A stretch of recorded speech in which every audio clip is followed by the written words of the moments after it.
சரி GoPro 12 ரொம்ப advanced model தானே, அதனால நல்லா தான் இருக்கும்னு சொல்லிட்டு நான் பாட்டுக்கு அந்த டைம்ல யோசிக்கல. ஆஃபர் முடியும் வாங்கணும்னு தான் யோசிச்சேனே தவிர, வீடியோ பார்க்கணும் ஒரு செகண்டு கம்பேரிசன் வீடியோ பார்க்கணும் அப்படின்னு சொல்லி யோசிக்கல. ஏன்னா டிஜேலாம் நான் மதிக்கவே இல்ல. அதெல்லாம் சும்மா போல இருக்கு அப்படின்னு நினைச்சிட்டேன். பார்த்தா அவன் நல்லா விட்டுட்டு இருக்கான் போல. அது தெரியாம போச்சு நமக்கு. சரி ஓகே. GoPro பத்தி பேசினா பேசிட்டே இருக்கலாம். நான் ரிட்டர்ன் போட்டேன் அமேசான்ட்ட பேசி. ஏன்னா ரீப்ளேஸ்மெண்ட் மட்டும் தான் இருந்துச்சு.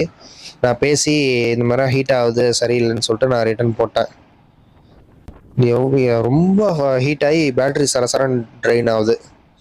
அதெல்லாம் GoPro வந்து பார்த்தீங்கன்னா இதெல்லாம் ஒரு கம்ப்ளைண்ட்டா அப்படின்னு சொல்லிட்டு நீங்கள் கேட்கலாம். அவ்வளோ கிளாரிட்டியாக வீடியோ இருக்கும்போது ஹீட் ஆக தான் செய்யும். அது கூட பிரச்சனை இல்லைங்க. அதுக்குன்னு வீடியோ குவாலிட்டி இவ்வளோ கேவலமாக இருக்கிறது இதெல்லாம் ரொம்ப அநியாயம். இவ்வளோ கொஞ்சமாச்சும் கிளாரிட்டியாக இருக்கணும். வெறும் பகலில் 12 மணி வெயிலில் தான் வீடியோ எடுக்க முடியும்னா அப்புறம் என்ன